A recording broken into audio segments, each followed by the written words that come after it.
million people lost their lives. Agriculture, industry, and communication system were destroyed. Poverty, inflation, unemployment increased. Economic dominance of Europe diminished. Liberation movements in Asia and Africa strengthened. League of Nations was established to restore peace.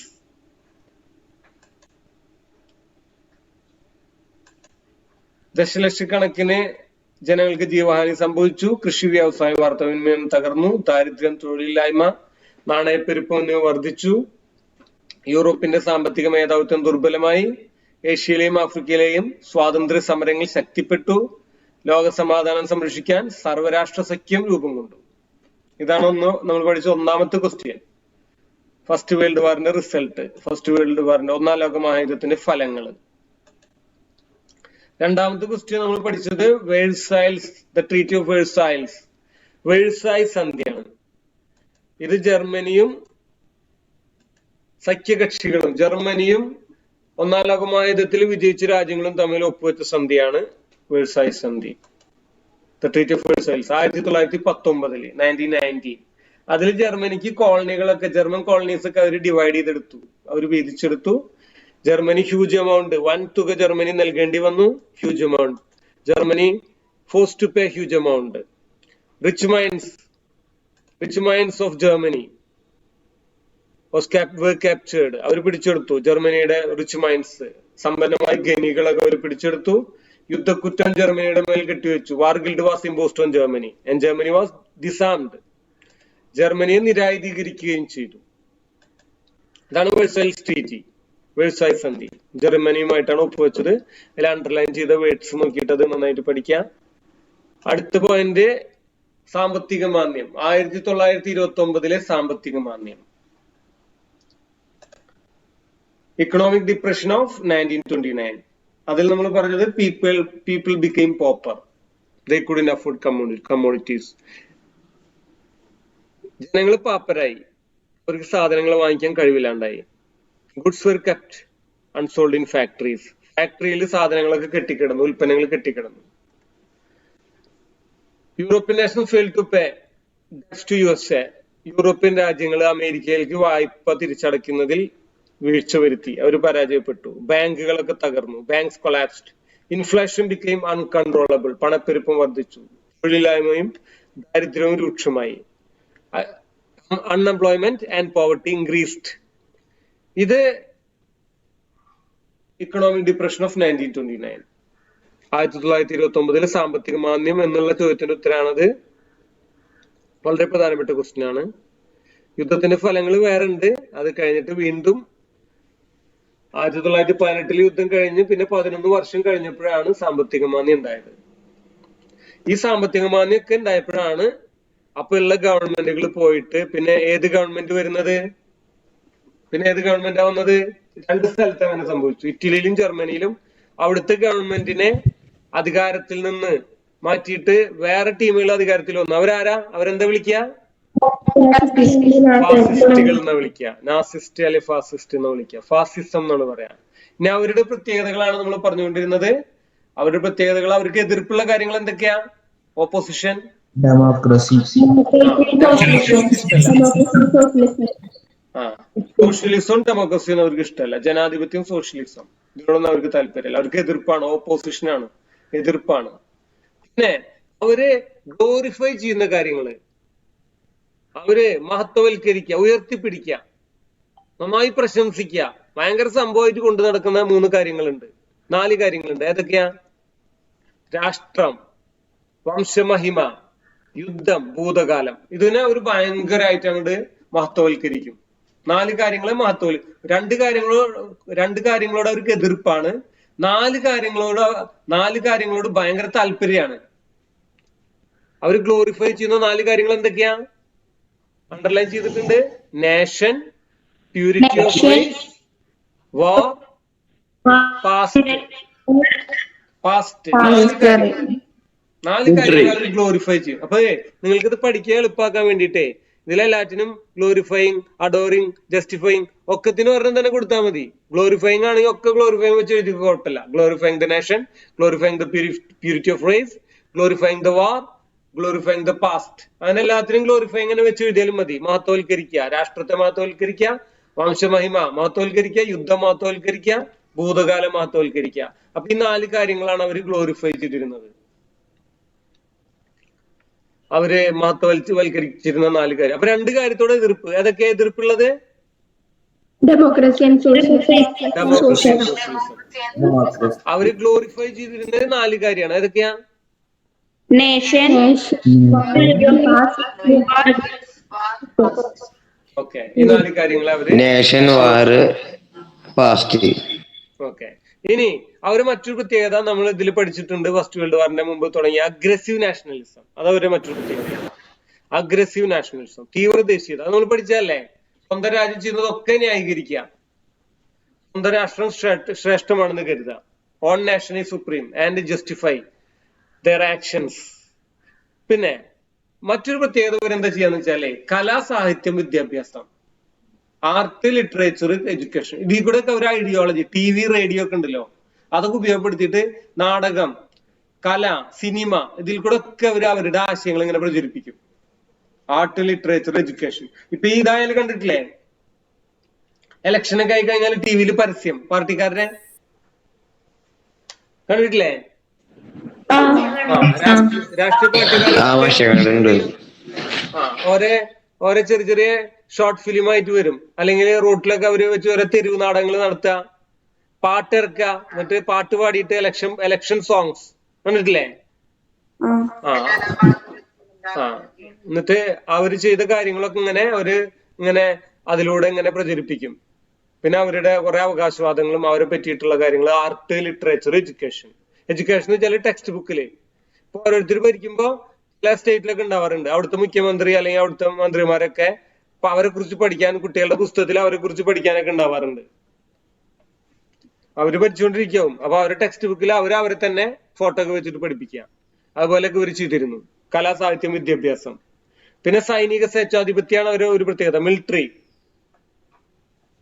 സൈനിക സ്വേച്ഛാധിപത്യം, military ഡിക്ടാറ്റർഷിപ്പ് ആണ് ഇവരുടെ മറ്റൊരു പ്രത്യേകത. Military ഡിക്ടാറ്റർഷിപ്പ് അതായത് പട്ടാള ഭരണമാണ്. പട്ടാള ഭരണം കേട്ടിട്ടുണ്ടാ? പട്ടാള ഭരണം വെച്ചാൽ അടിച്ചമർത്തുന്ന ഭരണമാണ്. നിറച്ചു പട്ടാളായിരിക്കും എല്ലായിടത്തും.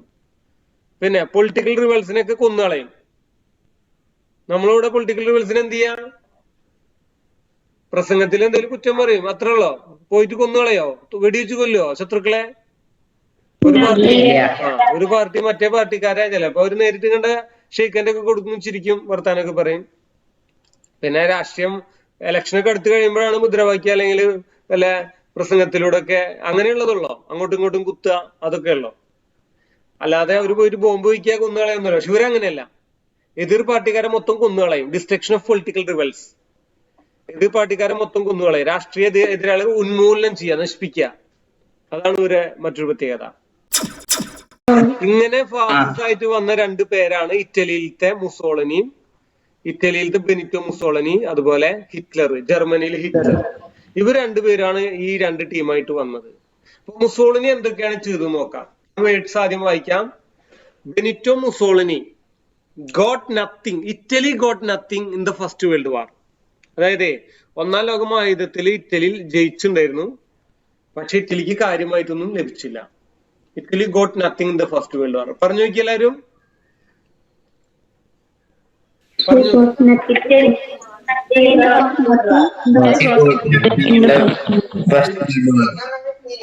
Italy got nothing in first world war. ഇറ്റലിക്ക് 1-ാം ലോക മഹായുദ്ധത്തിൽ ഇറ്റലിക്ക് കാര്യമായിട്ടൊന്നും ലഭിച്ചില്ല. പിന്നെ കെപ്റ്റ് അവേ, രണ്ടാമത്തെ kept away. increase in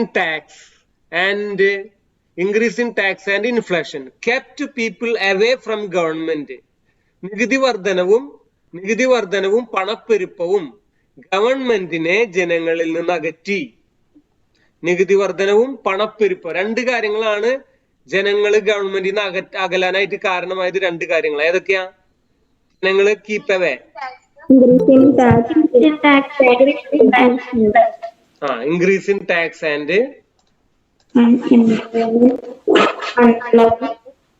inflation. Increase in tax and inflation. ഈ രണ്ട് കാര്യങ്ങളാണ് ജനങ്ങൾ അകന്നു പോകാനായിട്ട് കാരണമായത്. ജനങ്ങൾ ഗവൺമെന്റിൽ നിന്ന് അകന്നു പോകാനായിട്ട് കാരണമായത് ഈ രണ്ട് കാര്യം. ഫാസിസം, ഇറ്റലിയിലെ ഫാസിസം. മുസോളിനിയാണ് first sentence. Mussolini led fascism in Italy. ഇതാണ് ഫസ്റ്റ് പോയിന്റ് കേട്ടാ. Benito Mussolini. Okay, Benito Mussolini led, LED, led, ലീഡിന്റെ പാസ്റ്റ് ആണ് led.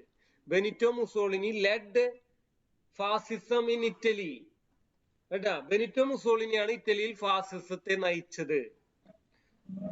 Benito Mussolini led fascism in Italy. പറഞ്ഞേ, എല്ലാരും പറഞ്ഞേ.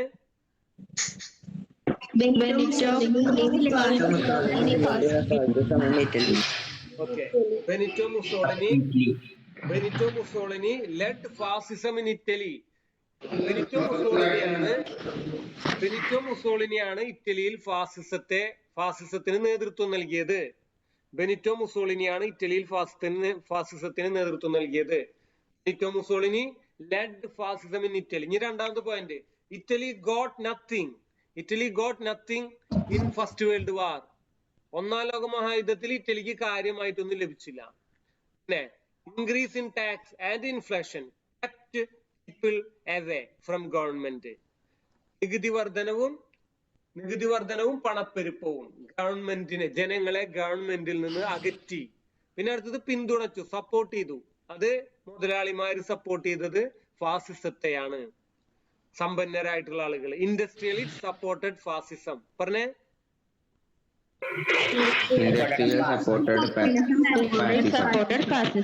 Industrially supported ഫാസിസം. മുതലാളിമാർ, സമ്പന്നരായിട്ടുള്ള ആളുകൾ പിന്തുണച്ചത് ഫാസിസത്തെയാണ്. കാരണം അവർക്ക് പേടിയുണ്ടായിരുന്നു സോഷ്യലിസം വരുമോ എന്നുള്ളത്. സോഷ്യലിസം വന്നാൽ പിന്നെ മുതലാളിമാർക്കല്ലല്ലോ, ഗവൺമെന്റ് ആണല്ലോ എല്ലാം ചെയ്യാം. മുതലാളിമാര് പാടില്ല, സോഷ്യലിസത്തിൽ മുതലാളിമാര് പാടില്ല. അതുകൊണ്ടാണ് അവർ പിന്തുണച്ചത്. അടുത്തത് സ്വേച്ഛാധിപത്യ ഭരണം, ഡെസ്പോട്ടിക് റൂൾ. അതാരെ തുടങ്ങി? Benito Mussolini started despotic rule. നിങ്ങളെ ടെക്സ്റ്റ് കയ്യിലുള്ളവർ ഒപ്പം അത് അണ്ടർലൈൻ ചെയ്ത് പോയാൽ നല്ലതാണ് കേട്ടാ. ടെക്സ്റ്റ് കയ്യിലുള്ളവര് ഒപ്പം ഞാൻ ആ പറയുന്ന വേർഡുകൾ അണ്ടർലൈൻ ചെയ്ത് പോവാ. പിന്നെ നിങ്ങൾ ആ വേർഡ്സ് മാത്രം വെച്ച് പഠിച്ചാൽ മതി, ഈസി ആയിട്ട് പഠിക്കാം കേട്ടാ. സ്വേച്ഛാധിപത്യ ഭരണം, Benito Mussolini started despotic rule. Benito Mussolini സ്വേച്ഛാധിപത്യ ഭരണം ആരംഭിച്ചു. അടുത്തത് വയലൻസ്. He started violence. അക്രമം ആരംഭിച്ചു. ടെക്സ്റ്റ് ഉണ്ടാവുക he adopted violence എന്നാണ് ഉണ്ടാവുക. he adopted strategy of violence എന്നാണ് ഉണ്ടാവുക ടെക്സ്റ്റില്. ഷോർട്ടായി പറഞ്ഞാലും പ്രശ്നമില്ല, അങ്ങനെ പറഞ്ഞാലും ഓക്കെ. അടുത്തത് വയലൻസ് സ്റ്റാർട്ട് ചെയ്തു. He started violence. അക്രമം ആരംഭിച്ചു. ശത്രുക്കളെ, എനിമീസ്. ആരൊക്കെയാണ് എനിമീസ് ആയിട്ട് കണക്കാക്കപ്പെട്ടത്? ആരൊക്കെയാണ് enemies?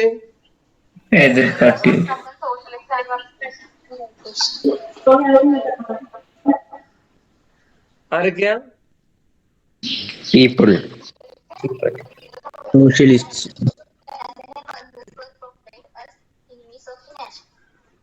Okay,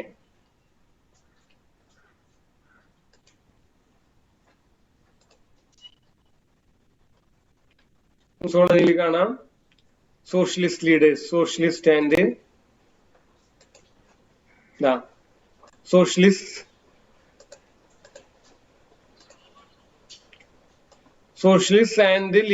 leaders of peasants and workers. So ഒന്ന് സോഷ്യലിസ്റ്റ്, രണ്ട്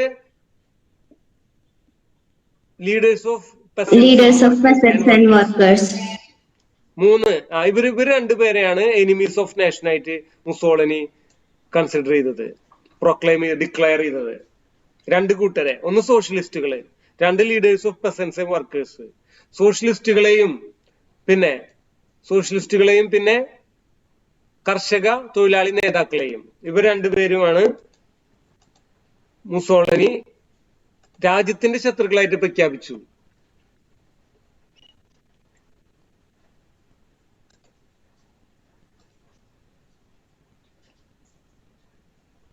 സോഷ്യലിസ്റ്റുകൾ, തൊഴിലാളി കർഷക നേതാക്കൾ എന്നിവരെ രാഷ്ട്രത്തിന്റെ ശത്രുക്കളായി പ്രഖ്യാപിച്ചു. സോഷ്യലിസ്റ്റുകൾ, തൊഴിലാളി കർഷക നേതാക്കൾ എന്നിവരെ രാഷ്ട്രത്തിന്റെ ശത്രുക്കളായി പ്രഖ്യാപിച്ചു. മനസ്സിലായോ?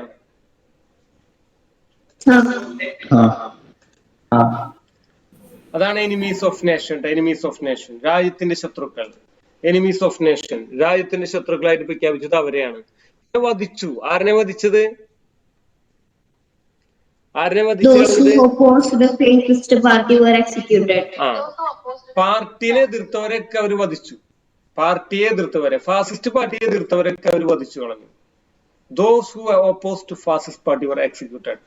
They executed, അത് ആക്റ്റീവ്, ഇത് പാസീവായിട്ട് കൊടുത്തിട്ടുള്ളത് ആക്റ്റീവായിട്ട് എഴുതാം. They executed those who opposed the parties. പാർട്ടിയെ, ഫാസിസ്റ്റ് പാർട്ടിയെ എതിർത്തവരൊക്കെ അവര് വധിച്ചു കളഞ്ഞു, കൊന്നു കളഞ്ഞു. പിന്നെ ലക്ഷ്യം എന്തായിരുന്നു? ലക്ഷ്യം To restore ancient Roman Empire.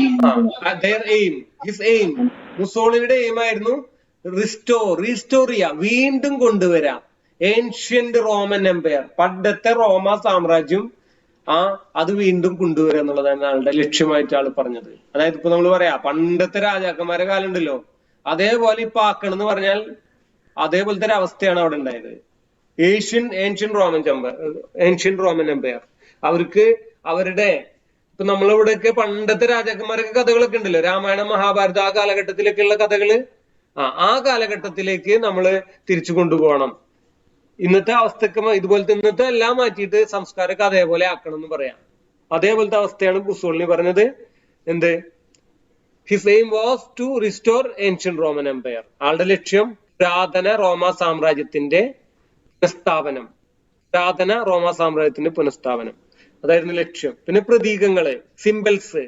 He adopted symbols of ancient Roman empire. പുരാതന റോമ സാമ്രാജ്യത്തിന്റെ പ്രതീകങ്ങൾ, കാരണം അന്നുണ്ടായിരുന്ന ഓരോ കാര്യങ്ങള് പ്രതീകങ്ങളായി സ്വീകരിച്ചു. കംപ്ലീറ്റ് മിലിറ്ററിക്കാരെ, പോലീസുകാരുടെ ഡ്രസ്സും അന്നത്തെ ഓരോ കാര്യങ്ങളുടെ ചിത്രങ്ങളൊക്കെ, പ്രതീകങ്ങൾ, സിംബൽസ് ഒക്കെ പതിച്ചു. ഇപ്പൊ ഇന്ന് ട്രാൻസ്പോർട്ട് ബസ്സിന്റെ മുകളിലൊക്കെ ഓരോ സിംബൽ ഇല്ലേ? അല്ലെങ്കിൽ ഗവൺമെന്റിന്റെ ഓരോ ഇതിന്റെ മുകളിലും സിംബൽ ഇല്ലേ? ഗവൺമെന്റിന്റെ സിംബൽ ഉണ്ടാവും. ഇയാൾ എന്താ ചെയ്ത്? ഏൻഷ്യന്റ് റോമൻ സിംബൽസ് ആണ് എല്ലാറ്റിനും മുകളിൽ അങ്ങോട്ട് അടിച്ചത്. പിന്നെ ഇയാളുടെ സൈന്യത്തിന്റെ പേര് military force was known as black shirts, കരിക്കുപ്പായക്കാർ. ബ്ലാക്ക് ഷർട്ട്സ് ആയിരുന്നു മിലിറ്ററി ഫോഴ്സ്. ആളുടെ മിലിറ്ററി ഫോഴ്സിന്റെ പേരെന്താ? ബ്ലാക്ക് ഷർട്ട്സ്, കരിക്കുപ്പായക്കാർ എന്നായിരുന്നു മിലിറ്ററി ഫോഴ്സിന്റെ പേര്. സൈനിക വിഭാഗത്തിന്റെ പേര് കരിങ്കുപ്പായക്കാർ എന്നായിരുന്നു. പിന്നെ വിദേശ രാജ്യങ്ങളെ ആക്രമിച്ചു. ആരിനൊക്കെ ആക്രമിച്ചത്? Foreign policy. Albania. ആരിനൊക്കെ? Ethiopia, Albania. He attacked, Mussolini attacked Ethiopia, Albania. അല്ലെങ്കിൽ ഫോറിൻ കൺട്രീസ്, ഫോറിൻ നാഷൻസ് എന്ന് എഴുതിയാലും മതി. He attacked foreign nations. Okay, അപ്പൊ നമ്മൾ വളരെ സിമ്പിൾ ആയിട്ട് ഇത് എങ്ങനെ എഴുതി നമുക്ക് ഈസി ആയിട്ട് അങ്ങനെ വളരെ ഈസി ആയിട്ട് പഠിക്കാം. വേർഡ്സ് ആക്കിയിട്ടുണ്ട്. ഇത് നിങ്ങൾക്ക് വളരെ ഈസി ആയിട്ട് ഇങ്ങനെ പറഞ്ഞു പോവാം, മനസ്സിലാക്കി പറഞ്ഞു പോവാം കേട്ടാ. ഞാനൊന്നുകൂടി പറയാം. Benito Mussolini led the fascism in Italy. Italy got nothing in First World War. Increase in tax and inflation kept people away from the government. Industrialists supported fascism. Mussolini started despotic rule. He started violence. Socialists and leaders of peasants and workers were declared as the enemies of nation. Those who opposed were executed. His aim was to restore ancient Roman Empire. He adopted ancient Roman symbols. His military force was known as black shirts. He attacked foreign nations like Ethiopia, Albania. Okay. മലയാളത്തിൽ പറയാം. Benito മുസോളിനിയാണ് ഇറ്റലിയിൽ ഫാസിസത്തിന് നേതൃത്വം നൽകിയത്. ഇറ്റലിക്ക് ഒന്നാം ലോക യുദ്ധത്തിൽ കാര്യമായി ഒന്നും ലഭിച്ചില്ല. നികുതി വർധനവും പണപ്പെരുപ്പവും ജനങ്ങളെ ഗവൺമെന്റിൽ നിന്ന് അകറ്റി. സമ്പന്നവർഗം ഫാസിസത്തെ പിന്തുണച്ചു. മുസോളിനി സ്വേച്ഛാധിപത്യ ഭരണം ആരംഭിച്ചു. അക്രമം തുടങ്ങി. സോഷ്യലിസ്റ്റുകളെയും തൊഴിലാളി കർഷക നേതാക്കളെയും രാജ്യത്തിന്റെ ശത്രുക്കളായി പ്രഖ്യാപിച്ചു. ഫാസിസ്റ്റ് പാർട്ടിയെ എതിർത്തവരെല്ലാം വധിച്ചു. പുരാതന റോമ സാമ്രാജ്യത്തിന്റെ പുനഃസ്ഥാപനമായിരുന്നു മുസോളിനിയുടെ ലക്ഷ്യം. പുരാതന റോമ സാമ്രാജ്യത്തിന്റെ പ്രതീകങ്ങൾ സ്വീകരിച്ചു. കരിങ്കുപ്പായക്കർ എന്നാണ് സൈനിക വിഭാഗം അറിയപ്പെട്ടത്. വിദേശ രാജ്യങ്ങളെ ആക്രമിച്ചു. എത്യോപ്യ, അൽബേനിയ തുടങ്ങിയ വിദേശ രാജ്യങ്ങളെ ആക്രമിച്ചു. ഓക്കെ, ഒരെണ്ണം കൂടിയുണ്ട് ഹിറ്റ്ലർ. ഒരു കഴിഞ്ഞ പോയിന്റ്സ് കഴിഞ്ഞു. ഹിറ്റ്ലർ എന്തൊക്കെ ചെയ്തു നോക്കാം. ഹിറ്റ്ലർ നമുക്ക് അതേപോലെ പറയാം, മുസോളിന് അതേപോലെ സെന്റൻസ് പറയാം. എന്താ പറയാ?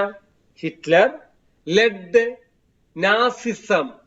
കേട്ടാ, ഇറ്റലിയിൽ ഫാസിസം, ജർമ്മനിയിലോ Nazism. Nazism. Hitler led Nazism. Hitler led Nazism in Germany. മറ്റേത് Mussolini led fascism in Italy. ഇവിടെ Hitler led Nazism in Germany. Okay, രണ്ടാമത്തെ പോയിന്റ്, ഹിറ്റ്ലർ ആണ് ജർമ്മനിയിൽ നാസിസത്തിന് നേതൃത്വം നൽകിയത്. രണ്ടാമത്തെ പോയിന്റ് വേഴ്സായി സന്ധി. Treaty of Versailles. Treaty of Versailles imposed on Germany helped Hitler. ഇത് ഹിറ്റ്ലറെ ഹെൽപ്പ് ചെയ്തു ടു ഗെയിൻ പവർ, അധികാരം കിട്ടാൻ വേണ്ടിയിട്ട്. ജർമ്മനിയുടെ മേൽ അടിച്ചേൽപ്പിക്കപ്പെട്ട വേഴ്സായി സന്ധി ഹിറ്റ്ലറെ അധികാരത്തിലെത്താൻ സഹായിച്ചു. ഹിറ്റ്ലറെ അധികാരത്തിലെത്താൻ സഹായിച്ച രണ്ട് കാര്യങ്ങളാണ് അടുത്തതായിട്ട് പറയുന്നത്. ഇൻഫ്ലേഷനും ഫെയിലിയറും. അതെ, inflation, increased, failure of government. ഈ മൂന്ന് കാര്യങ്ങളാണ് ഹിറ്റ്ലറെ ഹെൽപ്പ് ചെയ്തത്, അധികാരത്തിലെത്താൻ ഹെൽപ്പ് ചെയ്ത മൂന്ന് കാര്യങ്ങൾ ഇതൊക്കെയാണ്. ഒന്നെന്താ? Treaty of Versailles, increase of inflation, failure of government. These three factors helped Hitler to gain power. Versailles സന്ധി, പണപ്പെരുപ്പത്തിന്റെ വർധനവ്, ഗവൺമെന്റിന്റെ പരാജയം, ഈ മൂന്ന് കാര്യങ്ങള് ഹിറ്റ്ലറെ അധികാരത്തിലെത്താൻ സഹായിച്ചു. മനസ്സിലായ? ഓക്കെ. ഇനി പോപ്പുലർ സപ്പോർട്ട് ജനങ്ങൾ ആകർഷിക്കപ്പെട്ട അതിന് കാരണം പ്രസംഗ പാടവം, ഓർഗനൈസേഷൻ സ്കില്ല്. രണ്ട് കാര്യം ഉണ്ടായിരുന്നു ഹിറ്റ്ലർക്ക്. പ്രസംഗ പാടവം, ഒറേറ്ററി സ്കിൽ ഉണ്ടായിരുന്നു, ഓർഗനൈസേഷണൽ സ്കിൽ ഉണ്ടായിരുന്നു. പ്രസംഗ പാടവം, സംഘടനാ പാടവം. ഏതൊക്കെയാ? Oratory skills and organizational abilities. Oratory skills and organizational skills. എന്താർത്ഥം ഒറേറ്ററി എന്ന് പറഞ്ഞാൽ? ഒറേഷൻ, പ്രസംഗിക്കാൻ. ഒറേഷൻ എന്ന് വെച്ചാൽ പ്രസംഗിക്കുക. ഭയങ്കര തീപ്പൊരി പ്രസംഗമായിരുന്നു ഹിറ്റ്ലർ. പ്രസംഗം കേട്ട് കഴിഞ്ഞാൽ പിന്നെ മൂപ്പര് സപ്പോർട്ട് ചെയ്യും, ജനങ്ങളൊക്കെ സപ്പോർട്ട്. അമ്മാതിരി തീപ്പൊരി. ചില രാഷ്ട്രീയക്കാർ കണ്ടിട്ടില്ലേ, പ്രസംഗത്തിലാണ് അവര് ജനങ്ങളെ അട്രാക്ട് ചെയ്യുന്നത്. പോപ്പുലർ സപ്പോർട്ട് അവർ നേടിയെടുക്കുന്നത്. അപ്പൊ ഹിറ്റ്ലർ എങ്ങനെ പോപ്പുലർ സപ്പോർട്ട് കിട്ടിയത്? ഹിറ്റ്ലർക്ക് oratory skills and organizational abilities. Okay. Hitler gained. എന്നർത്ഥം gained. നേടി. Hitler gained popular support. Hitler gained popular support through oratory skills and organizational ability. ഈ ഒറേറ്ററി ആൻഡ് ഓർഗനൈസേഷണൽ സ്കില്ലിലൂടെയാണ് ഇയാള് popular support നേടിയെടുത്തത്. പ്രസംഗ പാടവം, സംഘടന പാടവം എന്നിവയിലൂടെ ജനങ്ങളെ ആകർഷിച്ചു. ഇനി പിടിച്ചെടുത്തു. എന്താ പിടിച്ചെടുത്ത്? ക്യാപ്ചേർഡ്. എന്താ പിടിച്ചെടുത്ത്? അധികാരം, power. Hitler dismissed government and captured power. Hitler ഗവൺമെന്റിനെ പുറത്താക്കി അധികാരം പിടിച്ചെടുത്തു. ഇനി വധിച്ചു. ആരെയൊക്കെ വധിച്ചത്? Socialist, communist, Jews and Democrats. ഹിറ്റ്ലർക്ക് ഏറ്റവും മെയിൻ ആയിട്ട് ദേഷ്യമുള്ള ആള് ജൂതന്മാരായിരുന്നു. ഇപ്പോഴും അവിടെ യുദ്ധങ്ങൾ നടന്നുകൊണ്ടിരിക്കുകയാണ്. ഏറ്റവും ലാസ്റ്റ് ഉണ്ടായ രാജ്യമാണ് ഇസ്രായേല്. അതിലുള്ളവരാണ് ജൂതന്മാര്, ജ്യൂസ് എന്ന് പറയും. ഓക്കെ, അപ്പൊ ഇവരാണ് ജൂതന്മാര്. പക്ഷെ ഹിറ്റ്ലർക്ക് ഇവരോട് ഭയങ്കര ദേഷ്യമായിരുന്നു. ഹിറ്റ്ലർ 60 ലക്ഷം ജൂതന്മാരെ കൊന്നുകളഞ്ഞിട്ടുണ്ടെന്നാണ് പറയപ്പെടുന്നത്. 60 ലക്ഷം കൂട്ടക്കൊല. ആയിരക്കണക്കിന് ജൂതന്മാരൊക്കെ കോൺസെൻട്രേഷൻ ക്യാമ്പിൽ ഇട്ടിട്ട് വിഷവാതകം കയറ്റി വിട്ടിട്ട് ആയിരക്കണക്കിന് പേരൊക്കെ ഒരുമിച്ച് കൊന്നു കളഞ്ഞിട്ടുണ്ട്. ലക്ഷക്കണക്കിന് ജൂതന്മാരെ ഹിറ്റ്ലർ വധിച്ചു കളഞ്ഞിട്ടുണ്ട്. അപ്പൊ വധിച്ചു കളഞ്ഞവരിൽ ഇവരുണ്ട്, ജൂതന്മാരുണ്ട്, സോഷ്യലിസ്റ്റ് ഉണ്ട്, കമ്മ്യൂണിസ്റ്റുകളുണ്ട്, ഡെമോക്രാറ്റ്സ് ഉണ്ട്. ജനാധിപത്യം ഒന്നും അവർക്ക് ഇഷ്ടമല്ലല്ലോ. നമ്മൾ ആദ്യം പറഞ്ഞില്ലേ, ഡെമോക്രസി ഇഷ്ടമല്ലെന്ന് പറഞ്ഞില്ലേ? അപ്പൊ അവരെ മൊത്തത്തില് അവര് കൊന്നു കളഞ്ഞു. ഇനി ജൂതന്മാരാണ് Jews were responsible for the humiliation of Germany. Hitler told that Jews were responsible for the humiliation of Germany. എന്താ അർത്ഥം humiliation? എല്ലാവരും നിങ്ങൾ ടെക്സ്റ്റ് ഉണ്ടെങ്കിൽ ടെക്സ്റ്റ് വെച്ചിട്ട് അത് ഒപ്പം നോക്കി പോയിട്ടാ. എന്താ അർത്ഥം humiliation എന്ന് പറഞ്ഞാൽ എന്താ അർത്ഥം? അപമാനം. അപമാനം. ജർമ്മനിയുടെ എല്ലാ അപമാനത്തിനും കാരണം ജൂതന്മാരാണ് എന്ന്, ജർമ്മനിയുടെ എല്ലാ അപമാനത്തിനും കാരണം ജൂതന്മാരാണ് എന്ന് ഹിറ്റ്ലർ പറഞ്ഞു. Hitler told that Jews were responsible for the humiliation of Germany. Okay, അങ്ങനെ എന്ത് ചെയ്തു? മസാക്രഡ്. എന്താ അർത്ഥം മസാക്രഡ്? കൂട്ടക്കൊല നടത്തി. കോൺസെൻട്രേഷൻ ക്യാമ്പിൽ വെച്ചിട്ട് ജൂതന്മാരെ കൂട്ടക്കൊല നടത്തി. Hitler massacred Jews in concentration camps. അതിനെയാണ് എന്ത് പറയാ? ഹോളോകാസ്റ്റ് എന്ന് പറയാം. This is known as holocaust. ഇതാണ് ഹോളോകാസ്റ്റ് എന്ന് പറയുന്നത്. അപ്പൊ ഹിറ്റ്ലർ ജൂതന്മാരെ കൂട്ടക്കൊല ചെയ്ത സംഭവത്തെയാണ് എന്തെന്ന് വിളിക്കുന്നത്? ഹോളോകാസ്റ്റ്. ഇനി ഹിറ്റ്ലർ അതിനു വേണ്ടി ഉപയോഗിച്ചത്, ഹിറ്റ്ലർ അതിനുവേണ്ടി ഉപയോഗിച്ച സൈന്യത്തിന്റെ പേര്, മറ്റേത് ബ്ലാക്ക് ഷർട്ട്, ബ്രൗൺ ഷർട്ട്. തവിട്ട് കുപ്പായക്കാരായിരുന്നു മിലിറ്ററി ഫോഴ്സ്. സൈനിക വിഭാഗത്തിന്റെ പേര് ബ്രൗൺ ഷർട്ട്സ് ആണ്. പിന്നെ അത് കൂടാതെ ഹിറ്റ്ലർക്ക് ഒരു സൈനിക, ഒരു രഹസ്യ പോലീസ് ഉണ്ടായിരുന്നു, ഗെസ്റ്റപ്പോ എന്ന് പറഞ്ഞാൽ സീക്രട്ട് പോലീസ് ട്രൂപ്പ് ഉണ്ടായിരുന്നു, രഹസ്യ പോലീസ് ഉണ്ടായിരുന്നു. അവരാണ് ജൂതന്മാരൊക്കെ കൊന്നു കളഞ്ഞിരുന്നത്. ഈ സീക്രട്ട് പോലീസ് ഗ്രൂപ്പാണ് ജൂതന്മാരൊക്കെ കൊന്നു കളഞ്ഞിരുന്നത്. ഗെസ്റ്റപ്പോ എന്നാണ് അതിന്റെ പേര്. ബ്രൗൺ ഷർട്ട് എന്ന് വെച്ചാൽ മിലിറ്ററി, സൈന്യാണ്. അവര് നേരിട്ട് തോക്കായിട്ട് ചെല്ലും, മറ്റോരോ രഹസ്യമായിട്ട് ചെല്ല, യൂണിഫോം ഒന്നും ഇടാണ്ടാ പോവാ. ഓക്കെ, ഇവര് ചാരന്മാരാണ്, രഹസ്യമായിട്ടാണ് അവര് ചിലപ്പോ അവരെ കൂടെ ഒക്കെ പോയിട്ട്, അവരെ ആളായിട്ട് അവര് കൂടെ ഒക്കെ പോയിട്ട് നിൽക്കും. അല്ലെങ്കിൽ അവരെ അഭിനയിച്ചിട്ട്, ചിലപ്പോ പിച്ചക്കാരെ പോലെ അഭിനയിച്ചിട്ട് അവരുടെ ഇടയിലേക്ക് ചെല്ലും. അങ്ങനെ അതാണ് രഹസ്യ പോലീസാണ് ഗെസ്റ്റപ്പോ. പിന്നെ അടുത്ത point, Hitler told that Aryans should rule the world. ആര്യന്മാരാണ് ലോകം ഭരിക്കേണ്ടതെന്ന് പറഞ്ഞു. Hitler told that Aryans should rule the world. എന്താ പറഞ്ഞേ? ആര്യന്മാരാണ് ലോകം ഭരിക്കേണ്ടതെന്ന് പറഞ്ഞു. Hitler told that Aryans should rule the world. ആര്യന്മാർ ലോകം ഭരിക്കണം എന്ന് പറഞ്ഞു.